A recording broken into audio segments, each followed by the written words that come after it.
जय हिंद साथियों, आप सभी का कंपटीशन कम्युनिटी के इस ई लर्निंग प्लेटफॉर्म पे स्वागत है और मैं इशार अहमद आपके बीच आपके साथ वीकली करंट अफेयर के साथ आप सभी का पुनः पुरजोर स्वागत करता हूं। और साथियों, आशा करता हूं कि आप अपनी तैयारी बेहतर जोरों शोरों से और साथ में एक युद्ध स्तर पे कर रहे हैं।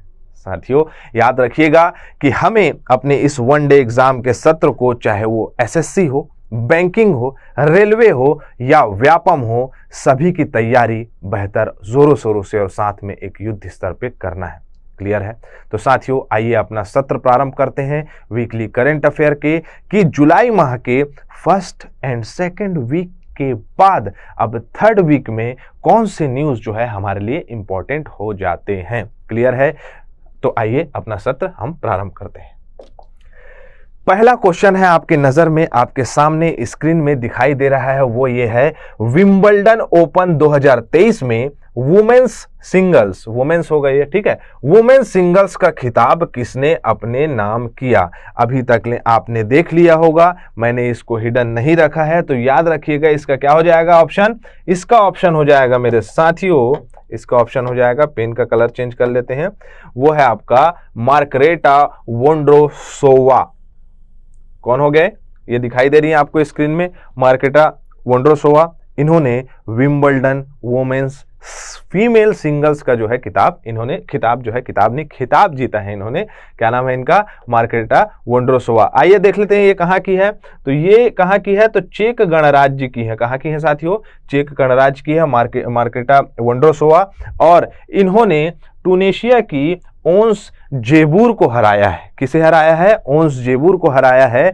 तो इसे याद रखना है, ठीक है। विंबलडन की बात मैं हमेशा कहता हूं आप लोगों को कि इससे स्टैटिक पोर्शन में इस टाइप के क्वेश्चंस पूछे जाते हैं कि विंबलडन साल भर होने वाले ग्रैंड स्लैम प्रतियोगिता का एक पार्ट है, जो कि सबसे प्राचीन है, सबसे पुराना है। 1877 1877 को ये स्टार्ट हुआ था। लेकिन ये साल भर अगर होता है, ईयरली प्रोग्राम, मतलब ये आपका टूर्नामेंट होता है लॉन्ग टेनिस का, तो इसे जानना जरूरी है। स्टैटिक पोर्शन भी कवर कराता हूं जैसा कि मैं, आप देख सकते हैं कि सबसे पहले होता है ऑस्ट्रेलिया ओपन। ये होता है आपका कब? तो जनवरी में। कब होता है? जनवरी में ये होता है। देन उसके बाद आपको फ्रेंच ओपन मिलेगा। कब होता है ये? तो मई जून के आसपास होता है ना, मई जून में होता है, आसपास नहीं, मई जून में ही ये संपन्न कराया जाता है। विंबलडन कब होता है? तो याद रखिएगा साथियों, विंबलडन होता है आपका जून और जुलाई में।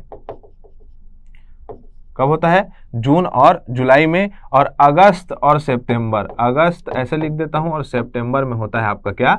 अमेरिकन ओपन, या इसे ही क्या कहते हैं हम? यूएस ओपन के नाम से जाना जाता है ये। क्लियर है? पहले क्या होता है? जनवरी में ऑस्ट्रेलिया ओपन, फिर फ्रेंच ओपन, ये फ्रेंच होगा, ठीक है, विंबलडन ओपन, देन उसके बाद आपका यूएस ओपन। अगर ईयर की बात करें तो सबसे प्राचीन कौन सा है? दिखाई दे रहा है 1877 में। तो विंबलडन इंपॉर्टेंट हो जाता है कि ग्रैंड स्लैम का वो कौन सा टूर्नामेंट है जो सबसे प्राचीन है। मैं हमेशा आप लोगों को ये अपडेट कराता हूं ताकि आप लोग बार बार रिवाइज करके इस चीज को याद कर लें। क्लियर है? अब उसके बाद सबसे नवीन की बात करें या सबसे नया कौन सा है, ग्रैंड स्लैम का कौन सा टूर्नामेंट सबसे नया है? तो आपका ऑस्ट्रेलिया ओपन। आइए इसमें और बात जाने कि ऑस्ट्रेलिया ओपन किस में होता है? तो ये होता है टर्फ में होता है, हार्ड कोर्ट में होता है, याद रखिएगा ये, ठीक है। फिर फ्रेंच ओपन की बात करें तो फ्रेंच ओपन क्ले में होता है। किस में होता है? क्ले में, मतलब कि ये मिट्टी में होता है। देन उसके बाद विंबलडन अभी हुआ है, वो होता है आपका ग्रास में। किस में होता है? ग्रास में। और अमेरिकन ओपन की बात करें या यूएस ओपन की बात करें तो ये भी पहले वाले के जैसे टर्फ में होता है। तो इतना हमें याद रखना अनिवार्य है। यहां से क्वेश्चंस स्टैटिक पोर्शन स्पोर्ट्स के अगर कोई से भी एग्जाम में पूछे जाते हैं तो सीधा सीधा प्रश्न यहां से पूछा जाता है। क्लियर है? इतना याद हुआ कि नहीं हुआ? ठीक है, आगे बढ़ते हैं। आइए अगला प्रश्न है हमारे सामने पारुल चौधरी आपको दिखाई दे रही होंगी। पारुल चौधरी, ये इनका संबंध किस खेल से है? एथलेटिक्स के स्टीप लेचेस का खेल में जो है इनकी पारंगता है, और ये जो है गोल्ड मेडल जीती हैं। अभी कब जीती हैं? तो एशियन एथलेटिक चैंपियनशिप 2023 चल रहा है, उसमें इन्होंने गोल्ड मेडल जीता है। तो पारुल चौधरी को याद रखना है। आगे में एशियन एथलेटिक्स से संबंधित और विंबलडन से संबंधित 2 पॉइंट्स और है जो कि हमारे एग्जाम के लिए बहुत ही ज्यादा महत्वपूर्ण है। तो पारुल चौधरी समझ में आया, पारुल चौधरी ने गोल्ड मेडल जीता है। क्लियर है साथियों? आगे बढ़े। आइए अगला प्रश्न है हमारा, हाल ही में शेरपा G20 की तीसरी बैठक कहाँ आयोजित की? तो पहले मैं बता दूं कि कहाँ आयोजित की आपका, आप देख सकते हैं फोटो के तौर पे सामने में दिखाई दे रहा है कि हम्पी कर्नाटक में इसकी बैठक हुई है। और शेरपा G20 जो है वो जितने भी विश्व विरासत धरोहर है उससे संबंधित आपका क्या करते हैं, उनका संरक्षण संवर्धन करते हैं। आप देख सकते हैं शेरपा किसे कहते हैं, तो ये प्रतिनिधि हैं सभी देश के। और भारत जो है इस साल क्या कर रहा है, इसका G20 का आपका मेजबानी कर रहा है। क्लियर है? तो आप देख सकते हैं कि यहां दिखाई दे रहा है, हाल ही में शेरपा G20 की तीसरी बैठक यूनेस्को विश्व विरासत धरोहर स्थल हम्पी कर्नाटक में आयोजित किया गया है। ठीक है, जिसके अध्यक्ष कौन है, तो अमिताभ कांत है हमारे यहाँ के। और G20 G8 के अंतरराष्ट्रीय शिखर सम्मेलन में किसी देश की ओर से शामिल होने वाले व्यक्तिगत प्रतिनिधि को शेरपा कहा जाता है। क्लियर है साथियों? तो आप देख सकते हैं इस साल का थीम क्या था, तो इस साल का थीम था वासुदेव कुटुंबकम, जिसका अर्थ क्या होता है, एक पृथ्वी एक परिवार। क्लियर है? तो इससे आपको प्रश्न पूछने की संभावना ज्यादा बन जाती है। पहला तो हो गया आपका वासुदेव कुटुंबकम। ठीक है, उसके बाद हमारे यहाँ से कौन प्रतिनिधित्व किया, तो अमिताभ कांत जी ने प्रतिनिधित्व किया। ठीक है, कहाँ आयोजित कराया गया, तो कर्नाटक हम्पी में इसे आयोजित कराया गया है। क्लियर है? ये बैठक हुई। क्लियर है? आगे बढ़े साथियों, आइए स्टार्ट करते हैं।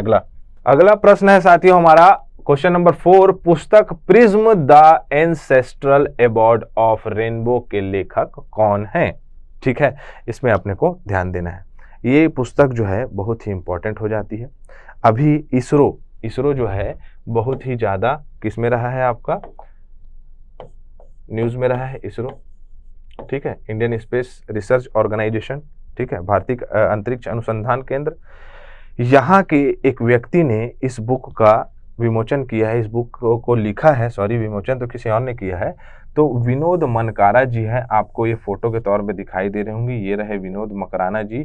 इस पुस्तक की विशेषताओं पे सबसे पहले चर्चा करेंगे साथियों। आप देख सकते हैं कि यह पुस्तक विज्ञान लेखों का संग्रह है, सारे विज्ञान इसमें संग्रहित करके रखे इन्होंने, और ये बहुत ही बेहतर होने वाली है सभी मानव प्रजाति के लिए। क्लियर है? जिसमें देख सकते हो आप कि अंतरिक्ष विज्ञान, ठीक है, खगोल विज्ञान, जीव विज्ञान, मानव विज्ञान, गणित जैसे 50 लेखों के संकलन इसमें आपका देखने को मिलते हैं। कौन है इनके लेखक, तो विनोद मकराना जी। अब इस पुस्तक का विमोचन की बात करें तो इस पुस्तक का विमोचन अध्यक्ष कौन थे आपके, मतलब है हमारे इसरो के अध्यक्ष एस सोमनाथ जी, इसके जो है आपका इसका विमोचन किए हैं। क्लियर है?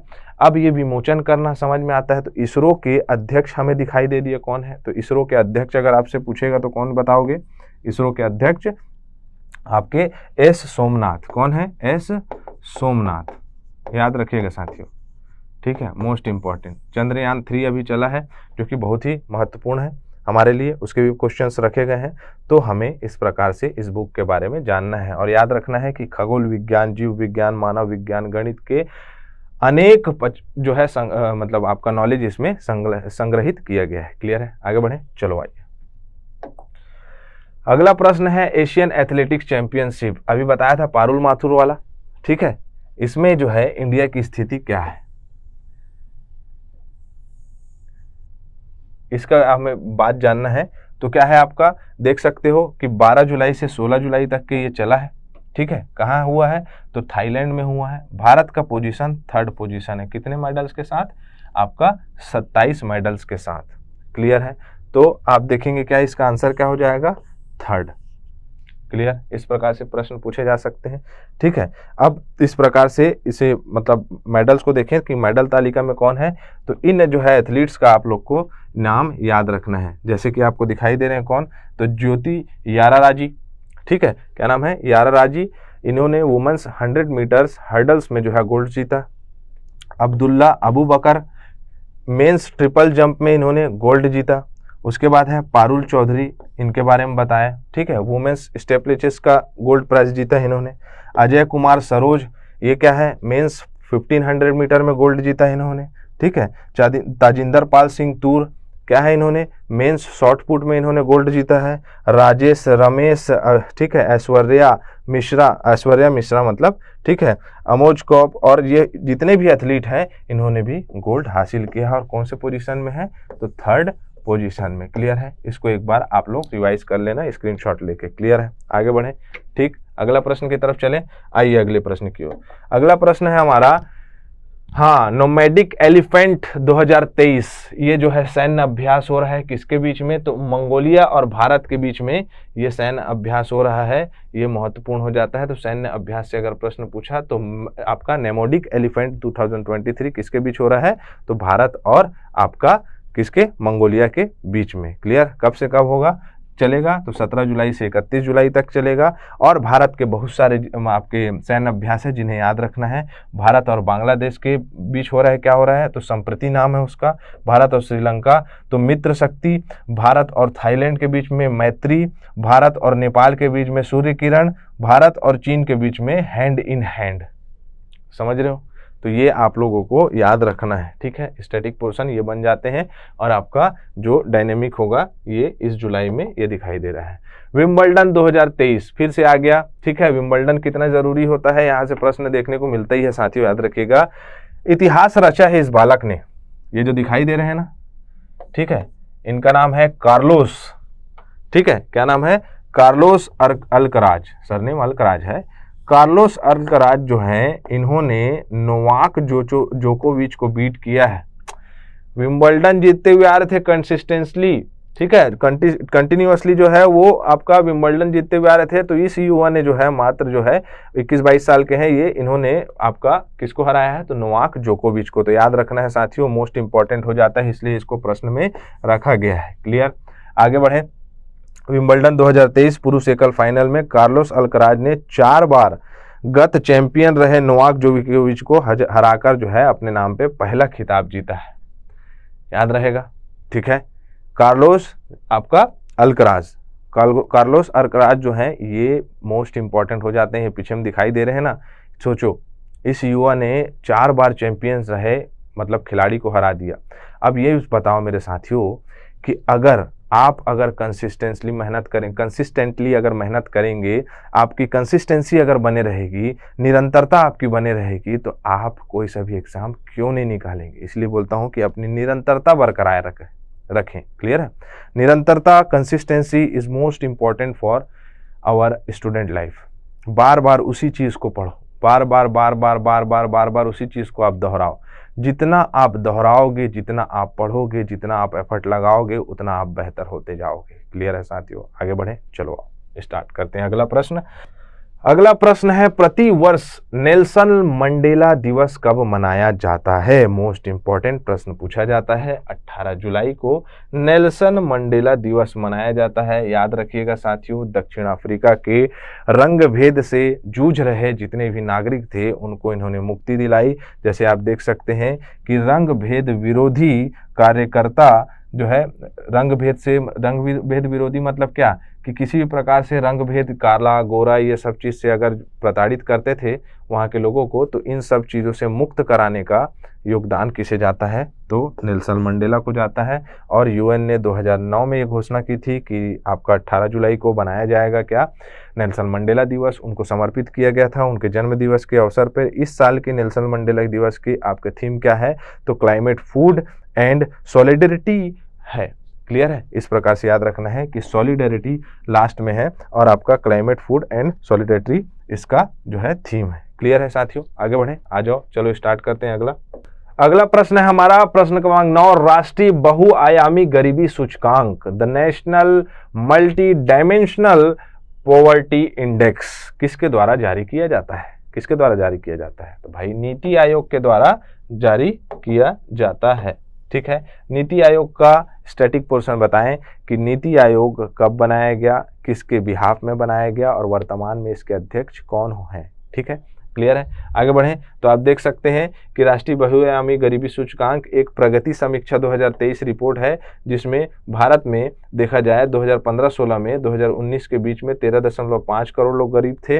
ठीक है, तो इस प्रकार से आप याद रख सकते हैं, सीधा सूचकांक से पूछेगा प्रश्न, वनडे एग्जाम में नीति आयोग इसको जारी करता है। क्लियर, आगे बढ़ें। वर्ल्ड पैरा एथलीट चैंपियनशिप 2023, ठीक है, 8 जुलाई से 17 जुलाई तक के चला है। इसमें भारत का पोजीशन कितना था? तो भारत का पोजीशन था 19।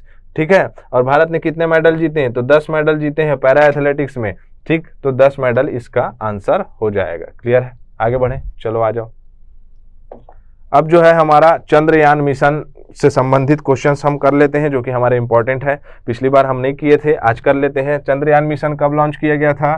तो 14 जुलाई 2023 को लॉन्च किया गया था। क्लियर है, आगे बढ़ें। इससे संबंधित और स्टैटिक पोर्शन देखें हम, तो आपका ये हमारे लिए ज़रूरी हो जाता है। ऐसे ही मैं आपको स्टैटिक पोर्शन और मतलब आपके इससे संबंधित प्रश्न डालते रहूँगा हर सत्र में। पहले इतना याद करो, चंद्रयान की 3 जो है कहाँ पर लैंड करेगा? तो चंद्रमा के दक्षिणी ध्रुव में। याद रखिएगा, अभी तक जितने भी देश चंद्रमा में आपका अपने यान जो है उतारे हैं वो उत्तरी ध्रुव में, मतलब कि नॉर्थ एरिया में। लेकिन भारत जो कहाँ करने वाला है लैंड? तो साउथ पोल, मतलब उसके ध्रुव में, साउथ पोल में अपना क्या उतारेगा? तो आपका चंद्रयान को उतारेगा। चंद्रयान 3 के लिए मुख्य रॉकेट इंजन का क्या नाम है? तो CE-20 क्रायोजेनिक इंजन नाम है। मोस्ट इंपॉर्टेंट प्रश्न पूछेगा सीधा सीधा है, 1 लाइन फैक्ट में। चंद्रयान 3 को किस रॉकेट से लॉन्च किया गया है? तो LVM-3 और M4, याद रखना है इसको, इंपॉर्टेंट हो जाएगा साथियों। एकदम इंपॉर्टेंट फैक्ट्स डालूंगा मैं, सारे शोध और आपका डिजाइन करके। क्लियर है। मिशन चंद्रयान 3 को कहां से लॉन्च किया गया था? तो सतीश धवन अंतरिक्ष केंद्र, श्रीहरिकोटा। क्लियर है। मिशन चंद्रयान 3 का थीम क्या है? तो science of the moon. Most important theme पूछेगा प्रश्न में, लिख के रख लो। क्लियर है। चंद्रयान 3 चंद्रमा के दक्षिणी ध्रुव पर सफल लैंडिंग के बाद भारत चंद्रमा में दक्षिणी ध्रुव पर पहुंचने वाला कौन सा देश बन जाएगा? तो पहला देश बन जाएगा। बताया मैं, अभी तक के कौन सब नॉर्थ पोल में उतरे हैं। ठीक है। मिशन चंद्रयान 3 के रोवर का नाम क्या है? तो प्रज्ञान नाम है। मिशन चंद्रयान 3 के लैंडर का नाम क्या है? विक्रम नाम है। ठीक है, आगे बढ़े। चलो, तो ये बहुत ही आप लोगों के लिए क्या हो जाएगा? महत्वपूर्ण हो जाएगा। तो इसको स्क्रीनशॉट ले लो, नोट कर लो। क्लियर, आगे में भी ऐसे प्रश्न देखने को मिलेंगे। अब जो है पिछली कक्षा का हम क्वेश्चन को रिवाइज करेंगे। ठीक है, क्या बोले? प्रश्न पहला क्या था आपके? हाल ही में राष्ट्रीय हरित प्राधिकरण का कार्यवाहक अध्यक्ष किसे नियुक्ति किया गया है? तो बताया जैसे कि जस्टिस SK सिंह, इसको जो है आपका नियुक्त किया गया था। ठीक है, अध्यक्ष रूप में आप देख सकते हैं कि शिव कुमार सिंह को आपका नियुक्त किया गया था। हाल ही में RBI के कार्यकारी निदेशक के किसे नियुक्त किया गया है? RBI के, तो क्या है? JK थॉम्सन है क्या? PC आपका वासुदेवन, महेंद्र कुमार जैन, अजीत अग्रवाल। तो कौन थे आपके? PC वासुदेवन। क्लियर है। ये क्या किया है? इन्हें आपका कार्यकारी निदेशक के रूप में नियुक्त किया है। बाकी स्टैटिक पोर्शन आप देख सकते हैं। क्लियर, आगे बढ़े। अगला प्रश्न है, हाल ही में RBI के कार्यकारी निदेशक के रूप में नियुक्त किया गया है, किसे नियुक्त किया गया है? तो याद रखिएगा साथियों, P वासुदेवन को नियुक्त किया है। पिछली बार में हमने पढ़ा था कि आपका RBI का स्टैटिक पोर्शन भी देख लेते हैं। वासुदेवन क्या है? कार्यकारी निदेशक के रूप में नियुक्त हुए हैं। 1935 में क्या हुआ था? इसकी स्थापना हुई। फिर उसके बाद महाराष्ट्र मुंबई में इसका हेडक्वार्टर है। शक्तिकांत दास जी जो है वर्तमान में गवर्नर है। प्रथम गवर्नर कौन थे? तो R ओसबोर्न थे इसके प्रथम गवर्नर। और 1949 में इसका क्या हुआ था? राष्ट्रीयकरण हुआ था। क्लियर है, आगे बढ़े। चलो आ जाइए। अगला है, चर्चा में रहा उबिनास ज्वालामुखी किस देश में स्थित है? तो बताया था पेरू में स्थित है। और इसके बारे में आप लोग को डिटेलिंग्स भी मैंने बताई थी कि पेरू इस प्रकार स्थित है। और पेरू की जो है राजधानी क्या है? तो राजधानी है लीमा। और दीना बोलवर्ट इसकी वर्तमान में क्या है? प्रेसिडेंट है। क्लियर है, आगे बढ़े। आ जाओ, अगला प्रश्न देखें। 11-12 जुलाई 2023 में नाटो शिखर सम्मेलन का आयोजन कहाँ किया गया था? तो बताओ कहाँ किया गया था? तो लुथियानिया में हुआ था। ठीक है, ये लुधियानिया नहीं होगा, लुथियानिया। ठीक है, लुथियानिया में इस प्रकार से मैंने आपको बताया था कि क्या है आपका आपका एटलांटिक ट्रीटी ऑर्गेनाइजेशन नाटो। 1949 में इसका जो है स्थापना की गई है। मुख्यालय कहाँ है? तो ब्रसेल्स बेल्जियम में इसका मुख्यालय है। जेंस स्टोल्टेनबर्ग जो है इसके महासचिव है। क्लियर है, आगे बढ़े। 2023 में वर्ल्ड पॉपुलेशन डे का थीम क्या है? तो क्या था आपका वर्ल्ड पॉपुलेशन का थीम? यहाँ देख सकते हैं आप कि analysing the power of gender equality. Clear है, किसी भी प्रकार का मतभेद नहीं करना है, लड़का लड़की किसी भी प्रकार से। क्लियर, आगे बढ़े। आ जाओ, अगला प्रश्न है, विश्व तीरंदाजी युवा चैंपियनशिप 2023 में रिवर्स वर्ग में गोल्ड जीता था, किसने जीता था? तो यहां देख सकते हैं आप कि क्या नाम था भाई इनका? हाँ, पार्थ सालुंखे। ठीक है, पार्थ सालुंखे इन्होंने रिवर्स आपके कैटेगरी में जीता था। उसके बाद है आपका बेस्टिल डे परेड का आयोजन कहाँ किया जाता है, तो फ्रांस में किया जाता है। मोदी जी गए थे, मैंने आप लोग को डिटेलिंग बताई थी, और फ्रांस से संबंधित इतना स्टैटिक पोर्शन आपको याद रखना है। क्लियर, आगे बढ़े। चलो, उसके बाद है जीएसटी काउंसिल मीटिंग का अध्यक्ष कौन होता है, तो वित्त मंत्री होती है। देखो यहाँ बैठी है हमारी वित्त मंत्री जी। क्लियर है, आगे बढ़े। चलो आइए स्टार्ट करते हैं। अगला है हाल ही में कौन उज्बेकिस्तान के राष्ट्रपति चुने गए, तो आप देख सकते हैं कि आपके शौकत मर्जियोवे, ठीक है, क्या नाम था इनका, शौकत मर्जियोयेव। यहां देख सकते हैं आप इन्हें कि इनको बनाया गया है उज्बेकिस्तान का राष्ट्रपति। क्लियर, आगे बढ़े। लोकमान्य तिलक कौन बने, तो हमारे आदरणीय सम्माननीय मोदी जी। क्लियर है, आगे बढ़े। उसके बाद है एशियाई एथलेटिक्स संघ किसे सर्वश्रेष्ठ आपका सदस्य महासचिव का पुरस्कार दिया है, तो भारतीय एथलेटिक्स महासंघ को इन्होंने दिया है पुरस्कार। क्लियर, आगे बढ़े। उसके बाद है हाल ही में उड़ीसा कैबिनेट ने किस भाषा को, तो किस भाषा को, तो कैसे कुई भाषा को, किसको, कुई भाषा को आपका किसमें, हमारे 22 भाषाओं के साथ ऐड करने को कहा गया है। ठीक है, भाग 17 में। क्लियर, तो यहाँ हमारा सत्र कंप्लीट होता है साथियों। आप सभी का बहुत बहुत धन्यवाद आखिरी तक बनने के लिए। अगली बार फिर से आप लोगों के लिए नए करंट अफेयर के साथ मैं आप लोगों के बीच उपस्थित रहूंगा। इसी के साथ मैं इजाजत चाहूंगा। जय हिंद, जय भारत। अगर आप चाहते हैं अपने कैरियर को एक नई दिशा देना और सुनहरे भविष्य को साकार करना, तो जुड़िए कंपटीशन कम्युनिटी के साथ। आज ही हमारे वेबसाइट के कैरियर पेज पर विजिट करें अथवा डिस्क्रिप्शन बॉक्स पर दिए गए लिंक पर क्लिक करें। हमेशा आपके साथ टीम कोको।